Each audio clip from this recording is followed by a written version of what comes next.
El horror de Dunwich, de H.P. Lovecraft. Capítulo 7. Pero esto no fue sino simplemente el prólogo del verdadero horror de Dunwich. Las autoridades oficiales, desconcertadas, llevaron a cabo todas las formalidades debidas, silenciando acertadamente los detalles más alarmantes para que no llegasen a oídos de la prensa y el público en general, mientras unos funcionarios se personaron en Dunwich y Aylesbury para levantar acta de las propiedades del difunto Wilbur Whately y notificar, en consecuencia, a quienes pudieran ser sus legítimos herederos. A su llegada encontraron a la gente de la comarca presa de una gran agitación, tanto por el fragor creciente que se oía en las abovedadas montañas, como por el insoportable olor y sonidos semejantes a un oleaje o chapoteo que salían cada vez con mayor intensidad de aquella especie de gran estructura vacía que era la granja herméticamente entablada de los Whately. Earl Sawyer, que cuidaba del caballo y del ganado desde el fallecimiento de Wilbur, había sufrido una aguda crisis de nervios. Los funcionarios hallaron enseguida una disculpa para que nadie entrase en el hediondo y cerrado edificio, limitándose a girar una rápida inspección a los aposentos que habitaba el difunto, es decir, a los cobertizos que Wilbur había acondicionado en fecha reciente. Redactaron un voluminoso informe que elevaron al juzgado de Aylesbury y, según parece, los pleitos sobre el destino de la herencia siguen aún sin resolverse entre los innumerables Whately, tanto de la rama degenerada como de la sin degenerar, que viven en el valle regado por el curso superior del Miskatonic. Un casi interminable manuscrito redactado en extraños caracteres en un gran libro mayor y que daba toda la impresión de una especie de diario por las separaciones existentes y las variaciones de tinta y caligrafía, desconcertó por completo a quienes lo encontraron en el viejo escritorio que hacía las veces de mesa de trabajo de Wilbur. Tras una semana de debates, se decidió enviarlo a la Universidad de Miskatonic, junto con la colección de libros sobre saberes arcanos del difunto, para su estudio y eventual traducción. Pero al poco tiempo, hasta los mejores lingüistas comprendieron que no iba a ser tarea fácil descifrarlo. No se encontró en cambio la menor huella del antiguo oro con el que Wilbur y el viejo Whately solían pagar sus deudas. El horror se desató en el transcurso de la noche del 9 de septiembre. Los ruidos de la montaña habían sido muy intensos aquella tarde, y los perros ladraron con fenomenal estrépito durante toda la noche. Quienes madrugaron el día 10 advirtieron un peculiar hedor en la atmósfera. Hacia las 7 de la mañana, Luther Brown, el mozo de la granja de George Corey, situada entre el barranco de Cold Spring y el pueblo, bajó corriendo presa de una gran agitación del pastizal de 10 acres a donde había llevado a pacer las vacas. Estaba aterrado de espanto cuando entró a trompicones en la cocina de la granja, mientras las no menos despavoridas vacas se ponían a patalear y mugir en tono lastimero en el corral, tras seguir al chico todo el camino de vuelta tan atemorizadas como él. Sin cesar de jadear, Luther trató de balbucir lo que había visto a Mrs. Corey. «Arriba, en el camino que hay por encima del barranco, Mrs. Corey, algo pasa allí. Es como si hubiese caído un rayo. Todos los matorrales y arbolillos del camino han sido segados, como si toda una casa les hubiera pasado por encima. Y eso no es lo peor. Hay huellas en el camino, Mrs. Corey, tremendas huellas circulares, tan grandes como la tapa de un tonel, y muy hundidas en la tierra, como si hubiese pasado un elefante por allí. Solo que las huellas tendrán más de 4 pies, casi 1,5 metros. Miré de cerca una o dos antes de salir corriendo y pude ver que todas estaban cubiertas por unas líneas que salían del mismo lugar en abanico, como si fuesen grandes hojas de palmera, solo que 2 o 3 veces más grandes, incrustadas en el camino, y el olor era irresistible, igual que el que se respira cerca de la vieja casa de Whately. Al llegar aquí el muchacho titubeó, y parecía como si el miedo que le había hecho venir corriendo todo el camino se apoderase de él de nuevo. Mrs. Corey, a la vista de que no podía sonsacarle más detalles, se puso a telefonear a los vecinos, con lo que empezó a cundir el pánico, anticipo de nuevos y mayores horrores por toda la comarca. Cuando llamó a Sally Sawyer, ama de llaves en la granja de Seth Bishop, la finca más próxima a la de los Whately, le tocó escuchar en lugar de hablar, pues el hijo de Sally, Chauncey, que no podía dormir, había subido por la ladera en dirección a la casa de los Whately y bajó corriendo a toda prisa, aterrado de espanto. Tras echar una mirada a la granja y al pastizal donde habían pasado la noche las vacas de los Bishop. «Sí, Mrs. Corey», dijo Sally con voz trémula desde el otro lado del hilo telefónico. «Chauncey acaba de regresar despavorido y casi no podía ni hablar del miedo que traía. Dice que la casa entera del viejo Whately ha volado por los aires y que hay un montón de restos de madera desperdigados por el suelo, como si hubiese estallado una carga de dinamita en su interior. Apenas queda otra cosa que el suelo de la planta baja, pero está enteramente cubierto por una especie de sustancia viscosa que huele horriblemente y corre por el suelo hasta donde están los trozos de madera desparramados. Y en el corral hay unas huellas espantosas, unas tremendas huellas de forma circular, más grandes que la tapa de un tonel, y todo está lleno de esa sustancia pegajosa que se ve en la casa destruida. Chauncey dice que el reguero llega hasta el pastizal, donde hay una franja de tierra mucho más grande que un establo, totalmente aplastada, y que por todos los sitios se ven vallas de piedra caídas por el suelo. Chauncey dice, Mrs. Corey, que se quedó aterrado a la vista de las vacas de Seth. Las encontró en los pastizales altos, muy cerca de Devil's Hope Yard. Pero daba pena verlas. La mitad estaban muertas y a casi el resto de las que quedaban les habían chupado la sangre y tenían unas llagas igualitas que las que le salieron al ganado de Whately a partir del día en que nació el rapaz negro de Lavinia. Seth ha salido a ver cómo están las vacas, aunque dudo mucho que se acerque a la granja del brujo Whately. Chauncey no se paró a mirar qué dirección seguía el gran sendero aplastado una vez pasado el pastizal, pero cree que se dirigía hacia el camino del barranco que lleva al pueblo. Créame lo que le digo, Mrs. Corey.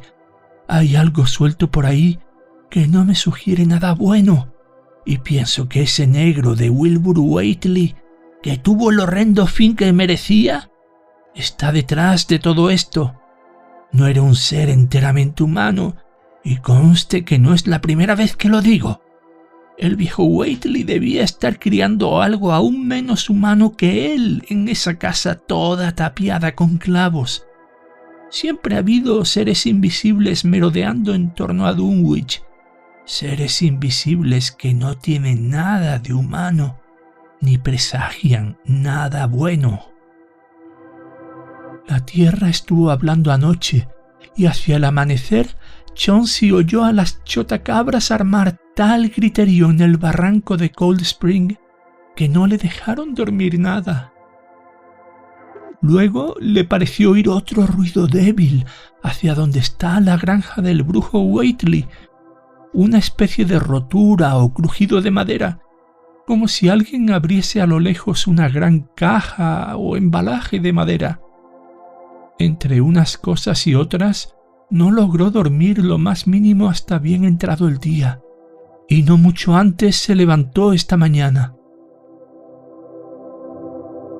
Hoy se propone volver a la finca de los Whately a ver qué sucede por allí, pero ya ha visto más que suficiente, se lo digo yo, Mrs. Corey.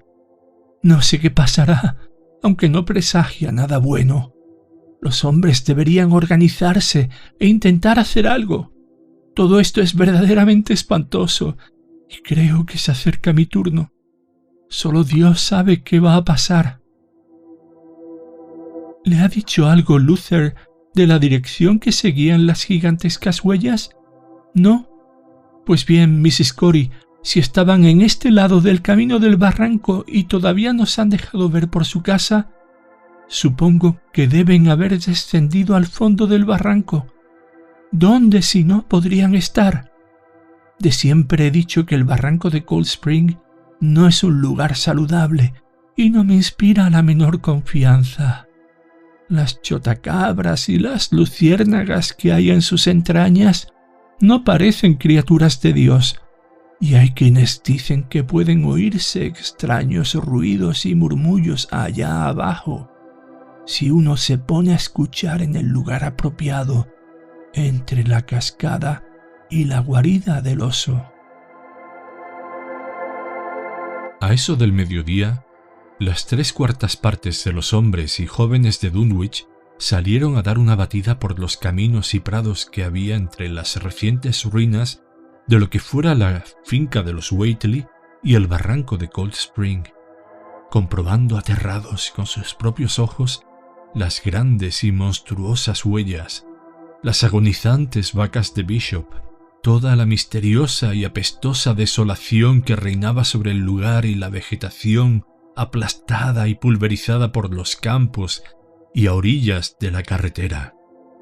Fuese cual fuese el mal que se había desatado sobre la comarca, era seguro que se encontraba en el fondo de aquel enorme y tenebroso barranco, pues todos los árboles de las laderas estaban doblados o tronchados, y una gran avenida se había abierto por entre la maleza que crecía en el precipicio. Daba la impresión de que una avalancha hubiese arrastrado toda una casa entera, precipitándola por la enmarañada floresta de la vertiente casi cortada a pico. Ningún ruido llegaba del fondo del barranco, tan solo se percibía un lejano e indefinible hedor. No tiene nada de extraño, pues, que los hombres prefieran quedarse al borde del precipicio y ponerse a discutir, en lugar de bajar y meterse de lleno en el cubil de aquel desconocido horror ciclópeo. 3 perros que acompañaban al grupo se lanzaron a ladrar furiosamente en un primer momento, pero una vez al borde del barranco cesaron de ladrar y parecían amedrentados e intranquilos. Alguien llamó por teléfono al Aylesbury Chronicle para comunicar la noticia, pero el director, acostumbrado a oír las más increíbles historias procedentes de Dunwich, se limitó a redactar un artículo humorístico sobre el tema, artículo que posteriormente sería reproducido por la Associated Press. Aquella noche, todos los vecinos de Dunwich y su comarca se recogieron en su casa, y no hubo granja o establo en que no se obstruyera la puerta lo más sólidamente posible. Huelga decir que ni una sola cabeza de ganado pasó la noche en los pastizales. Hacia las 2 de la mañana, un irrespirable hedor y los furiosos ladridos de los perros despertaron a la familia de Elmer Fry, cuya granja se hallaba situada al extremo este del barranco de Cold Spring, y todos coincidieron en decir haber oído fuera una especie de chapoteo o golpe seco. Mrs. Fry propuso telefonear inmediatamente a los vecinos, pero cuando su marido estaba a punto de decirle que lo hiciese, se oyó un crujido de madera que vino a interrumpir sus deliberaciones. Al parecer el ruido procedía del establo, y fue seguido al punto por escalofriantes mugidos y pataleos de las vacas. Los perros se pusieron a echar espumarajos por la boca y se acurrucaron a los pies de los miembros de la familia Fry, despavoridos de terror. El dueño de la casa, movido por la fuerza de la costumbre, encendió un farol, pero sabía bien que salir fuera al oscuro corral significaba la muerte. Los niños y las mujeres lloriqueaban, pero evitaban hacer todo ruido, obedeciendo a algún oscuro y atávico sentido de conservación que les decía que sus vidas dependían de que guardasen absoluto silencio. Finalmente, el ruido del ganado remitió hasta no pasar de lastimeros mugidos, seguido de una serie de chasquidos, crujidos y fragores impresionantes. Los Fry, apiñados en el salón, no se atrevieron a moverse para nada hasta que no se desvanecieron los últimos ecos ya muy en el interior del barranco de Cold Spring. Luego, entre los débiles mugidos que seguían saliendo del establo y los endiablados chirridos de las últimas chotacabras aún despiertas en el fondo del barranco, Selina Fry se acercó tambaleándose al teléfono y difundió a los cuatro vientos cuanto sabía sobre la segunda fase del horror. Al día siguiente, la comarca entera era presa de un pánico atroz, y podía verse un continuo trasiego de atemorizados y silenciosos grupos de gente que se acercaban al lugar donde se había producido el horripilante acontecimiento nocturno. Dos impresionantes franjas de destrucción se extendían desde el barranco hasta la granja de Fry, en tanto unas monstruosas huellas cubrían la tierra desprovista de toda vegetación y una fachada del viejo establo pintado de rojo se hallaba tirada por el suelo. De los animales solo se logró encontrar e identificar a la cuarta parte. Algunas de las vacas estaban pulverizadas en pequeños fragmentos, y a las que sobrevivieron no hubo más remedio que sacrificarlas. Earl Sawyer propuso ir en busca de ayuda a Arkham o Aylesbury, pero muchos rechazaron su propuesta por estimarla inútil. El anciano Zebulon Whately, de una rama de la familia a caballo entre el sano juicio y la degradación, aventuró de forma harto increíble que lo mejor sería celebrar rituales en las cumbres montañosas. De siempre se habían observado escrupulosamente en su familia las tradiciones y sus recuerdos de cantos en los grandes círculos de piedra no tenían nada que ver con lo que pudieran haber hecho Wilbur y su abuelo. La noche se hizo sobre la consternada comarca de Dunwich, demasiado pasiva para lograr poner en marcha una eficaz defensa contra la amenaza que se cernía sobre ella. En algunos casos, las familias con estrechos vínculos se cobijaron bajo un mismo techo para estar ojo a visor en medio de la cerrada oscuridad nocturna. Pero, por lo general, volvieron a repetirse las escenas de levantamiento de barricadas de la noche precedente y los fútiles e ineficaces gestos de cargar los herrumbrosos mosquetes y colocar las horcas al alcance de la mano. Sin embargo, aquella noche no aconteció nada nuevo, salvo algún que otro ruido intermitente en la montaña, y al despuntar el día muchos confiaban que el nuevo horror hubiese desaparecido con igual presteza con que se presentó. Incluso había algunos espíritus temerarios que proponían lanzar una expedición de castigo al fondo del barranco, si bien no se aventuraron a predicar con el ejemplo a una mayoría que, en principio, no parecía dispuesta a seguirles. Al caer de nuevo la noche volvieron a repetirse las escenas de las barricadas, aunque esta vez fueron menos las familias que se agruparon bajo un mismo techo. A la mañana siguiente, tanto en la granja de Fry como en la de Bishop, pudo advertirse cierta agitación entre los perros e indefinidos sonidos y fétidos olores en la lejanía, mientras que los expedicionarios más madrugadores se horrorizaron al ver de nuevo y recientes las monstruosas huellas en el camino que orillaba Sentinel Hill. Al igual que en ocasiones anteriores, los bordes del camino estaban aplastados, indicio de que por allí había pasado el imponente y monstruoso horror infernal que asolaba la comarca. Esta vez la conformación de las huellas parecía sugerir que había marchado en ambas direcciones, como si una montaña movediza hubiese salido del barranco de Cold Spring para regresar posteriormente por la misma senda. Al pie de la montaña podía verse, por lo más abrupto, una franja de unos 30 pies de anchura, unos 10 metros, de matorrales y arbolillos aplastados, y quienes aquello veían no salían de su asombro al comprobar que ni siquiera las más empinadas pendientes hacían torcer la trayectoria del inexorable sendero. Fuese lo que fuese, aquel horror podía escalar paredes de roca desnuda y cortadas a pico. Como los expedicionarios optasen por subir a la cima por una ruta más segura, se encontraron con que una vez arriba terminaban las huellas, o mejor dicho, daban la vuelta. Era precisamente allí, en la cumbre de Sentinel Hill, donde los Whately solían celebrar sus diabólicas hogueras y entonar sus no menos infernales rituales ante la piedra con forma de mesa en las fechas de la víspera de mayo y de Todos los Santos. Ahora la piedra constituía el centro de una amplia extensión de terreno arrasado por el horror de la montaña, mientras que encima de su superficie ligeramente cóncava podía verse una masa espesa y fétida de la misma sustancia bituminosa que había en el piso de la derruida granja de los Whately cuando el horror se alejó de allí.